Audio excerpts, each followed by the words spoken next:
Bienvenidos a Entre Línea con William Herrera.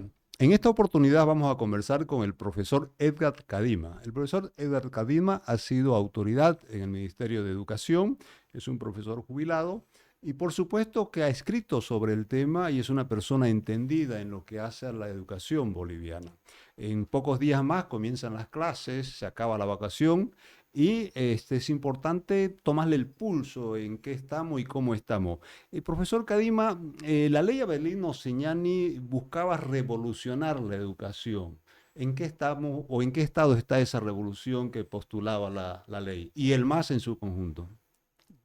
Gracias por la participación, William. Un saludo a la audiencia. A ver, la pregunta indudablemente es muy amplia en lo que se refiere a la ley y a la situación en la que estamos en la educación. La educación no es un globo que está suelto en el aire. La educación está inmerso dentro de un contexto y me interesa, por lo menos en líneas muy gruesas, señalar 4 cosas, por lo menos de este Claro, contexto. claro, adelante. A ver, estamos viviendo, Bolivia, que es su contexto, está viviendo una serie de crisis simultáneas. Uno, la crisis económica, es decir, todos sabemos, la sufrimos, no hay divisa, es déficit fiscal, etcétera, etcétera. Hasta el Vaticano está en crisis. Hasta incluso. Pero en Bolivia se agrava porque tiene unas consecuencias mucho más fuertes dado el nivel de pobreza que tiene el país. Ahora, tenemos una crisis institucional. Las entidades no funcionan. Lo último del Tribunal Constitucional creo que es La justicia. acabose y la destrucción de un nivel de institucionalidad que podía, aunque sea formalmente, existir. Las entidades están administradas por autoridades interinas desde hace años. Eso le quita seriedad, institucionalidad, etc. Los partidos políticos ya no son una representación de la ciudadanía. En todo caso, están muy debilitados, muy prebendalizados en gran medida.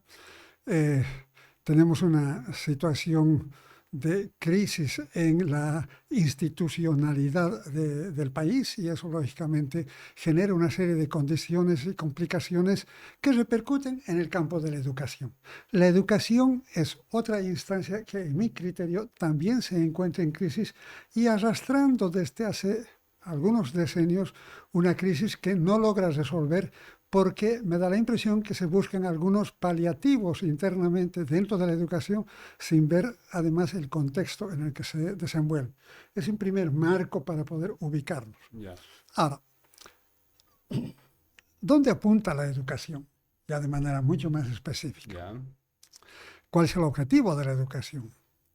Los padres de familia, los estudiantes van a la escuela con la idea y la intención de tener conocimientos generales, conocimientos que les permitan acceso a otras instancias de formación, mínimamente oportunidades, y lógicamente un tema que muchas veces no se dice mucho, pero que es importante, es la socialización. Es decir, los seres humanos somos entes sociales fundamentalmente, y la escuela es el primer lugar no familiar, con cierta sistematicidad, con cierta disciplina, con ciertas obligaciones, donde el niño comienza una socialización que es fundamental. Ahora, en este proceso de vida, de escolaridad de los niños, lo que ellos, los jóvenes y los padres están buscando, en el fondo, es que la gente, los estudiantes, respondan a un mercado laboral posterior, donde puedan insertarse económica y socialmente. Para eso tienen que estar formados. Mucha gente no quiere reconocer que la finalidad de la educación es esa, pero en el fondo, y todos sabemos de que estudiamos para trabajar y estar mejor. Y ser alguien en la sociedad, decía. Ser alguien indudablemente es el ser. En el mejor sentido del término. Exacto, pero el para es la sociedad. Yeah. Es decir, es para responder a una exigencia laboral que se tiene. Muy bien. Si eso es así, entonces tenemos que relacionar economía con educación, porque la educación para algo está trabajando en función de la economía. Yeah. Pero entonces tenemos que ver cómo está el estado de la economía. La economía en nuestro país fundamentalmente es una economía informal. Ciertas exigencias de formación profesional en niveles de la administración pública, que no es fuerte, diríamos, en función de la población económicamente activa, alguna exigencia en ciertos emprendimientos que requieren gerencia, administración, etc. Algunas otras exigencias profesionales mayores a nivel de lo que puede ser, pongámosle, magisterio, son estudios superiores, aunque eso podemos poner en puntos suspensivos también, pero ahí tenemos un nivel de exigencia y de formación profesional. Pero el mayor porcentaje de la población económicamente activa, y lo dicen las cifras, está en la economía informal. El 85% a 90% a esas alturas está conformada por gente que trabaja en la informalidad. ¿Quiénes son estos señores? Comerciante. Sí, es decir, que no tienen seguridad, que no tienen beneficios sociales, que, en fin, viven casi por su cuenta. Lo que algunos libertarios dirían capitalismo puro. Puro y duro. Y duro. ¿Eh? Bueno, ahí tenemos los campesinos, están ahí dispersos en el país. Tenemos jornaleros, trabajadores en el campo, particularmente en las grandes extensiones cruceñas. Y lo más grande es todo el sector gremial, contrabandistas de ropa, de autos, de alimentos, la minería colonizadora, de esa que araña la tierra finalmente. Y contamina el medio ambiente. Y contamina el medio ambiente, etc. Pero para ese 85% de la población que se mueve en ese tipo de actividades es que está respondiendo la educación. ¿Y con qué les responde la educación? Con una educación mediocre. Porque ¿qué puede necesitar más un gremial que leer un poco? ¿Tiene lo suficiente? Lo suficiente, no necesita análisis crítico, pensamiento lógico, escribir tal vez unas cuantas notas para un registro, pero de ahí a redactar, a hacer cosas, no la exige. Usted me está diciendo que la propia sociedad de alguna manera es cómplice porque no le exige en este caso al estudiante. Así es el campo de la sociedad y la familia. Ya. Eso podemos verlo también después en la medida en que es otro componente que funciona a ese nivel importante. Ajá. Ahora, si esa es la demanda Social. económica, particularmente, Económica, fundamentalmente económica, de recurso humano para que esa economía pueda funcionar, ¿qué se le puede exigir a un estudiante si sabe que a medio estudio va a dejar o que va a ser bachiller pero no tiene posibilidades de trabajo? No hay una exigencia desde la economía de mayor nivel de formación. Los mismos padres de familia muchas veces o no tienen recursos, condiciones económicas difíciles, difícil de continuar estudios, o simplemente saben que no pueden porque hay dificultades, no pueden pagarse una universidad privada, etc. Entonces, en mi criterio y analizando esta relación, la ley Avelino Signani, la 070, lo que está haciendo es convertir a la escuela en una fábrica exitosa de analfabetos funcionales. Uy, terrible. Porque, a ver, ¿cómo sale un bachiller en su nivel de formación? Yo leí, a propósito de lo que me estaba diciendo usted, profesor, que el 80% de los alumnos no entienden lo que leen. Así es. O no pueden interpretar lo que leen, no pueden hacer un resumen, no pueden hacer una presentación de lo que han leído. No leen. Ese es el analfabeto funcional. Y ahí me apareció otro texto donde decía que la educación boliviana vive el pacto de la mediocridad. Los profesores se hacen los que enseñan y los alumnos se hacen los que aprenden. ¿Es verdad esto? ¿Así tan dramático es? Y los padres de familia Miran de se hacen los contentos de que está todo bien y no quieren hacerse problemas. Es decir, ¿cómo puedo decir? Es una suerte de... Es una cadena, estamos ahí bloqueados. De estafas educativas a los estudiantes. Los colegios no enseñan como deberían enseñar. Y todo esto repercute excepciones. en la universidad, le digo, porque yo soy profesor de la universidad y uno ve el divorcio entre la educación secundaria y la universidad. Tampoco la universidad es una, ¿qué quiero decir? Es un pan de Dios. Hay terribles problemas, no se hace ciencia, no se investiga, en fin. Pero claro, todo esto también viene de alguna manera cimentado desde atrás. Y no es nuevo. Es decir, esto digo que estamos Yo arrastrando. diría que esto es desde siempre. O en algún momento estuvimos bien. Yo creo que sí. Algún ¿Cuándo? momento se estuvo bien, yo creo, cuando había mayor, creo yo, disciplina, mayor formación, mayor sistematización. Y me imagino pensar, no digo excelente, los años 60, parte de los años 70, a pesar de que habían conflictos también en esa oportunidad, había un nivel de formación y de exigencia muchísimo mayor. Tal Ya. vez no respondían todos a nivel del desarrollo tecnológico que se vivía en ese tiempo, pero bueno, de todas maneras, ¿Había clase mañana y tarde? no. ¿No? Mañana o tarde únicamente, uno que otro tenía por ahí mañana y tarde, pero es cierto, arrastramos, pero no quiero decir con esto que era excelente en esa oportunidad, pero Ya. comparado ahora creo que sí era mucho mayor. Antes los analfabetos eran una enorme cantidad y todos definíamos como analfabeto funcional a ver aquel que había sido alfabetizado en las principales letras, pero no tenía todo lo que tú dices, Ajá. pensamiento crítico, análisis, redacción, comprensión, etcétera, etcétera. Ese era el Ya. analfabeto funcional. Bueno, Ujú. ahora del colegio están saliendo de esa manera. Antes salían analfabetos funcionales después de 3 meses de curso de alfabetización. Ahora están tardando 12 años para salir igualmente funcionales. Ese Terrible, es el drama en el que estamos. terrible. En matemáticas sucede algo similar. Es decir, con decirle que jóvenes de 15 años no están pudiendo hacer divisiones con 2 cifras. Wow.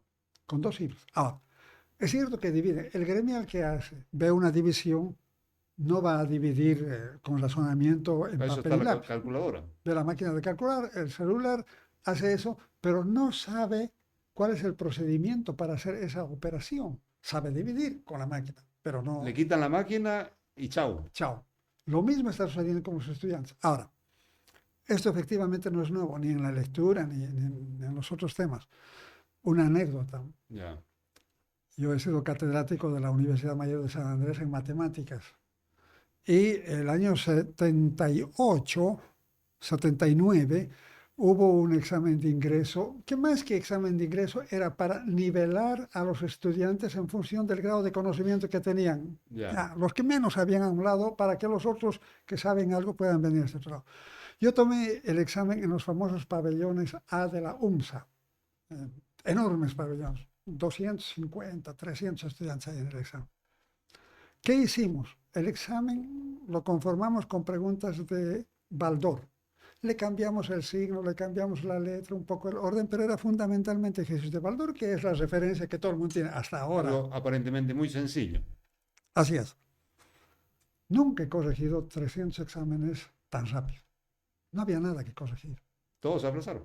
Es decir, era hojas vacías con unos cuantos intentos, con uno que otro por ahí sí. Podíamos, pero de los 300 yo he debido haber corregido por lo menos unos 100, que era marcar, votar, porque no había nada.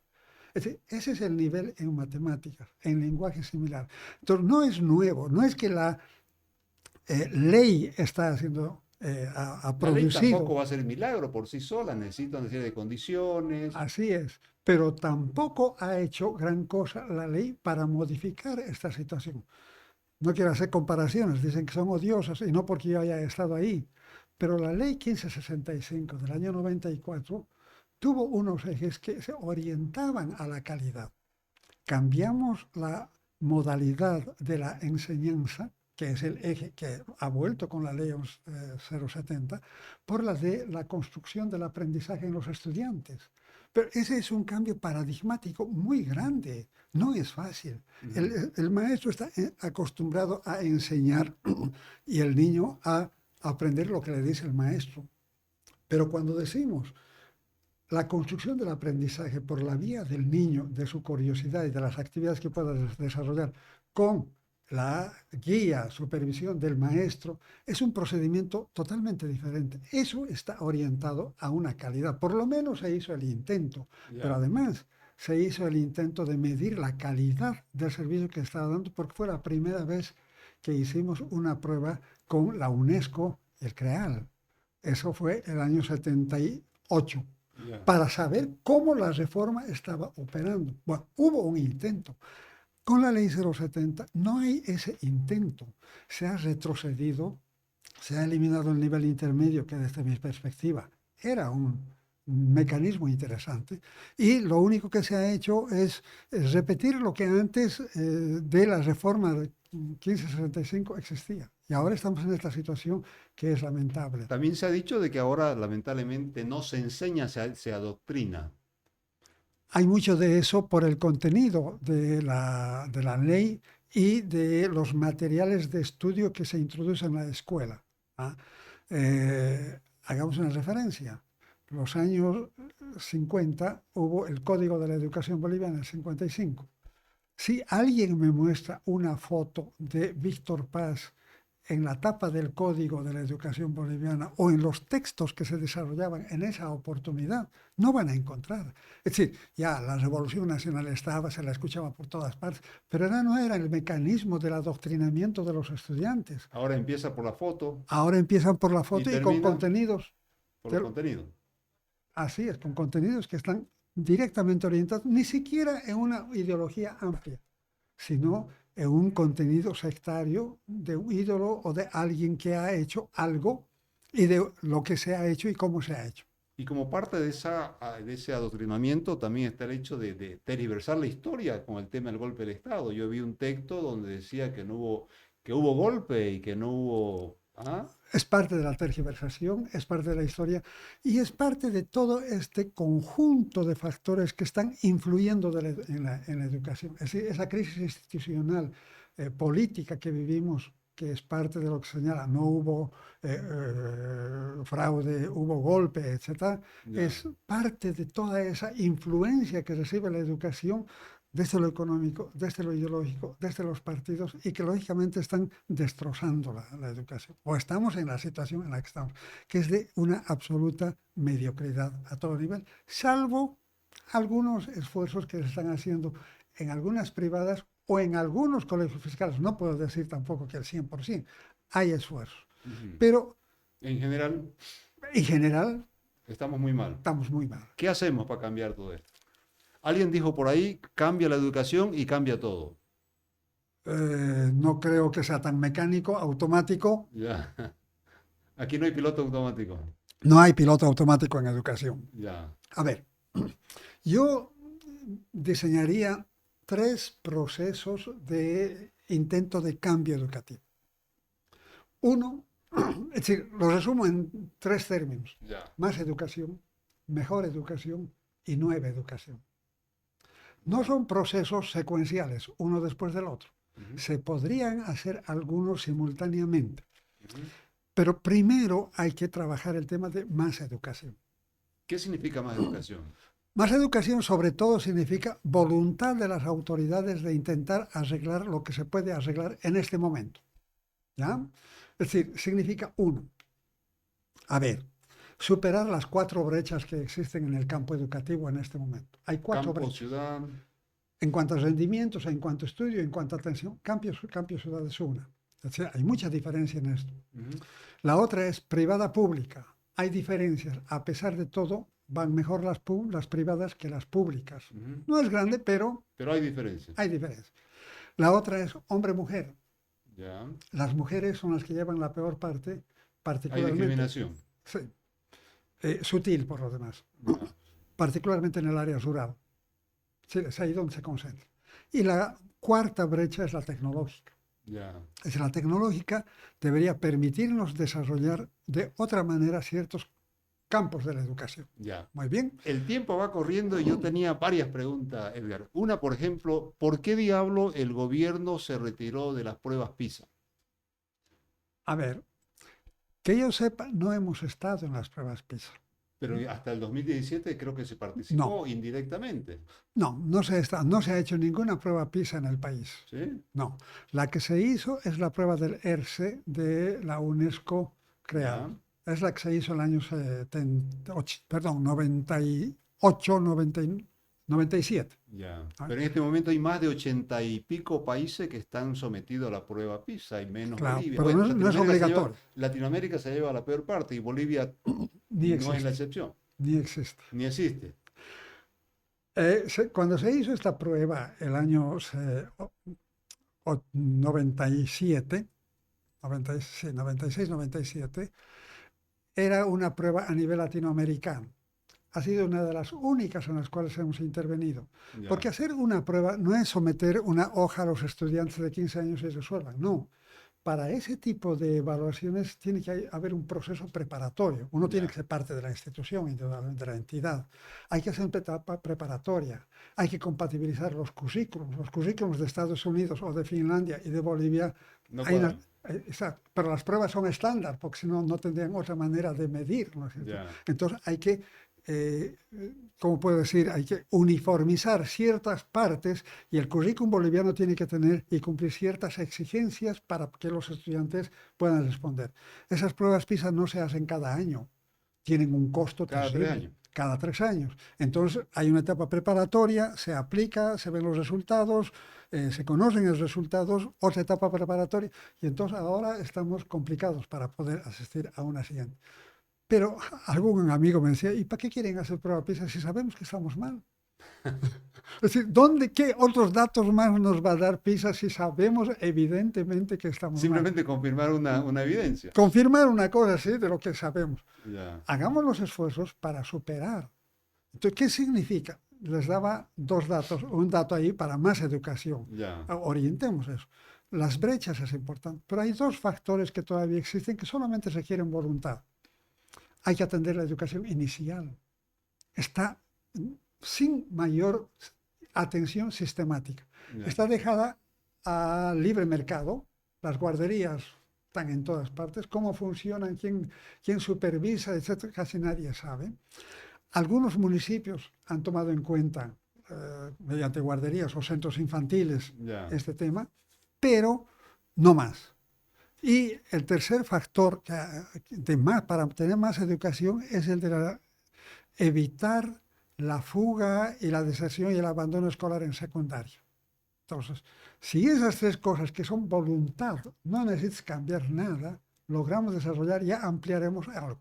Pero hay otros dos pasos de mejor educación y de nueva educación que hay que hacerlas también, pero eso creo que puede dar lugar a otra charla mucho más complicada, porque ya no es cuestión de voluntad, es cuestión de decisión, pero decisión para realmente hacer cambios y de decisión para modificar Ya.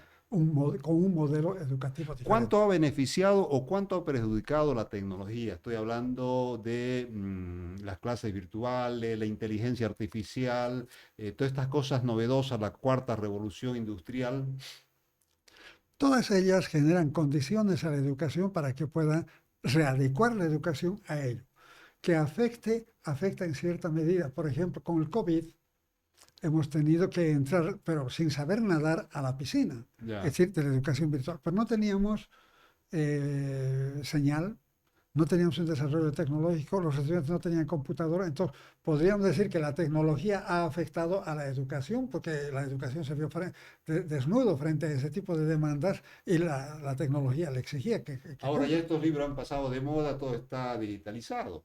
están digitalizados, pero otra cosa, el gusto de leer en papel y anotar encima, puede existir esto, pero Y los muchachos que van con el celular a clase y en vez de pasar clase, en vez de atender al profesor, están jugando, están chateando. exactamente. Es decir, la tecnología en ese sentido perjudica también. Por un lado favorece, porque permite Ya. que los nómadas que se están Digitales. formando, que están aquí, pero que están formándose en Tailandia, qué sé yo, desde aquí, por la vía de la virtualidad, indudablemente ayuda a todos, pero también perjudica, al extremo que algunos países europeos están prohibiendo el uso de celular en la escuela. Ya. Pero nuevamente, no solamente porque distrae con el jueguito, mensajes y demás, sino porque les ha ido quitando la posibilidad de razonamiento matemático particularmente, Ya. o de análisis crítico. Ya. Haga la prueba. Usted va a ver a una persona que está con su celular viendo, leyendo, 1 hora. Después de esa hora, pregúntale a ver qué ha leído o qué hay para que le cuenten a uno. No saben. No saben. Es decir, la gente lee, pero no capta, no Ya. entiende, no comprende y no retiene. Entonces, es cierto que ayuda, distrae, Pero uno también tiene acceso a la perjudica. información. Ahora, hacer un estudio o que los estudiantes estudien sobre esa base únicamente no tiene la consistencia que tenía antes. Pero entonces la tecnología ayuda, es cierto, hace que la gente eh, aprenda una nueva modalidad, se forme para una exigencia que tiene mayor, es cierto, que tira y ahí tenemos que entrar pues con inteligencia artificial, tenemos que entrar con las neurociencias o la neuropedagogía, que son visiones, Las grandes estudios, novedades del momento. ¿cómo? Las grandes novedades del momento. Son las grandes novedades, pero yo creo que Bolivia tiene que entrar paso a paso resolviendo algunos temas aquí, porque Ya, para ello necesitamos docentes. claro. Y entonces unos docentes, que yo creo que es el caos educativo, y con esto a ver si eso. Estamos en un caos educativo. Unos docentes que están formados Se con la formaron mentalidad 20 años atrás y siguen repitiendo lo mismo. que si fuese 20 años sería poco, Ya, con la mentalidad de la concepción educativa de hace un siglo. ya. ¿Ah? Estamos ahí. Unos estudiantes que están con un conocimiento actualizado de la tecnología, es decir, se mueven con eso. ¿Cómo hacemos para ordenar y compatibilizar este entuerto Armonizar. que existe? Ahí el eje, uno de los ejes, es indudablemente el docente, el maestro.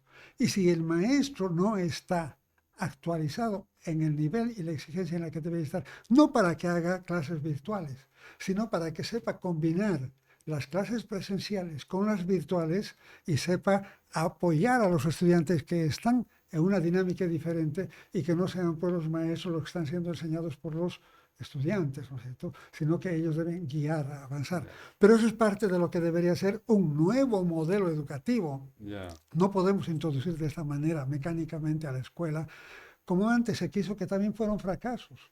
No sé si tú has conocido los años 60 cuando introdujeron las grabadoras Ya. a la escuela. Era el desarrollo tecnológico de su momento y las grabadoras a la escuela. Los años 70 introdujeron los televisores a la escuela. También era parte del desarrollo tecnológico, se introdujo en la escuela. Bueno, ahora La toda la inteligencia virtualidad, artificial. el celular tiene que entrar a la escuela. Pero ¿qué quedan de esas anteriores? ¿O qué beneficios nos dieron? La educación siguió siendo basado en el eje del docente y de Ya. los contenidos estructurados, porque es importante la estructuración de los contenidos. En la casa no se puede aprender álgebra o cálculo diferencial, eso se aprende en instituciones que han sistematizado el conocimiento para poder aprenderlos gradualmente. Ya. Si uno no tiene una base no puede aprender el Se me resto. fue el tiempo, se nos fue el tiempo. Una última pregunta, pero cortita, por favor. Edgar. ¿Por qué los alumnos, me incluyo, le tenemos miedo a las matemáticas? Porque, a ver, yo creo que es parte de lo que no nos han permitido desarrollar, aprender razonamiento lógico. Nos han enseñado directamente las matemáticas como la operación mecánica de aplicar la O fórmula, sea, la no nos regla. enseñaron a digerir las matemáticas. Así es. Le doy un dato. El otro día le hacía a un estudiante, ¿cómo se expresa? Si A es un número, cualquiera, entero, ¿cómo se expresaría la sumatoria de los números consecutivos, los dos siguientes números consecutivos de A? Tutti, tutti Es frutti. decir, están perdidos. Pero hay una palabra, si A es un número entero. A. Entonces, ¿cuál sería la sumatoria de los dos números consecutivos siguientes?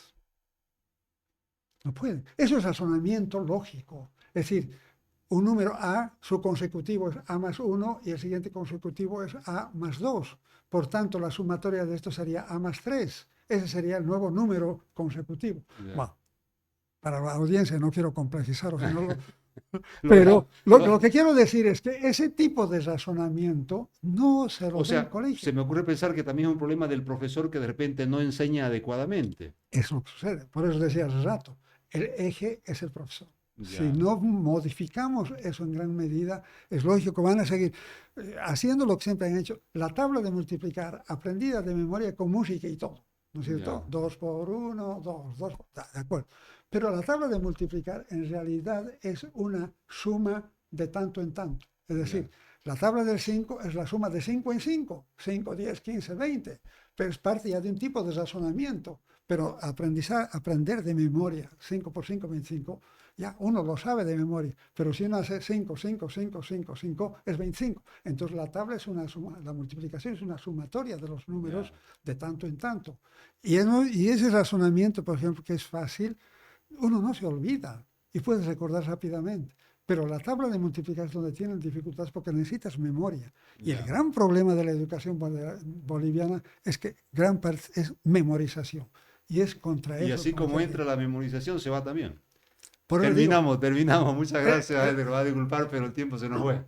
Así es. Muchísimas gracias a ti, William. Realmente es un tema interesante, largo, ¿no? pero bueno, nos tomaría mucho tiempo intentar abordarlo. No, pero vamos a repetir.